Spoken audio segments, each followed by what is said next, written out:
అసలు భగవద్గీత అనేది నేటి సమాజానికి కానీ, నేటి యువతరానికి కానీ ఎలా ఉపయోగపడుతుంది సార్? ఇది ఒక విశేషమైనటువంటి సందర్భంగా మనం చెప్పుకోవాలి. ఇందులో ఏమిటి, ఈనాటి తరం వాళ్ళు రకరకాల వ్యక్తులుగా మనం భావిస్తూ ఉంటే, ఆ వ్యక్తులందరూ కూడా భారతంలో మనకు కనిపిస్తారు.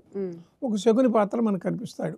శకుని లాంటి వాళ్ళు, వాళ్ళు ఒకవైపు బంధుత్వం ఉన్నా కూడా ఎదుటి వాళ్ళని మోసం చేసైనా సరే వాళ్ళు మట్టు పెట్టాలి, వాళ్ళని సర్వనాశనం చేయాలి అని అనుకునే వాళ్ళు కొంతమంది ఉంటారు. అలాంటి వాళ్ళని మనం లోకంలో చూస్తూనే ఉంటాం. వాళ్ళకు బంధువులని కానీ మిత్రులని కానీ వాళ్ళ ప్రమేయం ఉండదు. వాళ్ళు ఏ విధంగా అయినా సరే ఇతరులను మోసం చేయాలి. ఇంకొకడు తండ్రి కొడుకు మీద విపరీతమైనటువంటి అభిమానాన్ని పెంచుకుంటాడు. వాడు గుడ్డివాడిగా ఉంటాడు. ధృతరాష్ట్రుడుగానే ఉండాల్సిన అవసరం లేదు. కొడుకు ఏం చేసినా కూడా దాన్ని సమర్థిస్తూ వస్తూ ఉంటాడు. వాడు రాజకీయాల్లో ఉండవచ్చు, లేదా ఒక గూండాలాగా ఉండవచ్చు, లేదా విపరీతమైనటువంటి మానసిక మనస్తత్వ వేదన కలిగినటువంటి వాడైనా ఉండవచ్చు. వాడిని ఇతడు సమర్థిస్తూ ఉంటాడు. మళ్ళీ గాంధారి అలా చేయలేదు. అవసరం ఉన్నప్పుడు అతన్ని మందలిస్తూనే వచ్చింది. ఇంకా కొంతమంది శల్య సారథ్యం అంటారు.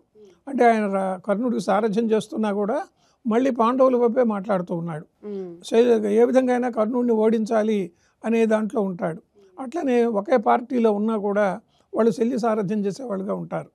మరికొంతమంది ఉంటారు, శ్రీకృష్ణుడు లాంటి వాళ్ళు ఉంటారు. వాళ్ళు తప్పనిసరిగా ఇతరుల మంచి కోరి ధర్మాన్ని ఆచరించేటట్లుగా చేయాలి, ధర్మ సంస్థాపన చేయాలి అనుకునే వాళ్ళు ఉంటారు. ఇక కుంతి ఉన్నది. ఈమె చాలా యువతి. ఆమెకు ఏదో దుర్వాసుడు ఒక వరం ఇచ్చాడు. ఆ వరాన్ని పరీక్షించాలి అని చెప్పి ఆమె వెంటనే సూర్యుడిని ఆహ్వానించింది. ఆ సూర్యుడి ద్వారా కర్ణుడు జన్మించాడు. అప్పటికే ఆమెకు వివాహం కాలేదు. కన్యగా ఉండి కుమారుడిని కన్నది అంటే లోకాపవాదం వస్తుంది. అందులో ఆమె కుంతి భోజన ఎక్కువ కుమార్తె. ఈ అన్ని కారణాలతో ఆమె దాన్ని నదిలో వదిలేసింది. కర్ణుడు వెళ్ళిపోయాడు. ఇంకొక విశేషం ఏంటంటే, కుంతి దగ్గర పాండవులతో పాటు వనవాసం కూడా చేసింది ఆమె. లక్క ఇంట్లో ఆమె కూడా ఉన్నది. అనేక బాధలను అనుభవించింది ఆమె.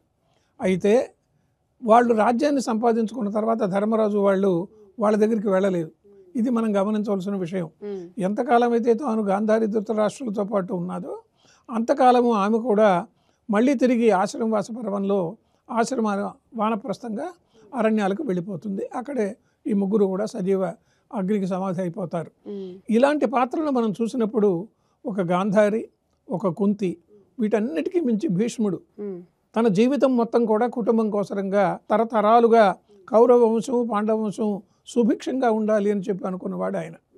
అయితే చాలామందికి అనుమానం వస్తుంది, ఆయన వివాహం చేసుకోలేదు, ఈ పాండవ పక్షంలో ఆయన వచ్చి ఉండవచ్చు కదా, కౌరవులు అన్యాయం చేస్తున్నారు అనుకున్నప్పుడు కౌరవ సభలో పాంచాలి పరాభవం జరిగినప్పుడు ఆయన ఏం మాట్లాడలేదు అంటే, ఆయన ఒక ధర్మం కోసరంగా తాను ఎవరి వైపు అయితే ఉంటూ ఉన్నాడో అతను పెద్ద కానీ చిన్న కానీ అతడు రాజు, ఆ రాజు చేస్తూ ఉన్నాడని ఆయన ఉన్నాడు. తర్వాత జీవితం అంతా త్యాగం చేశాడు.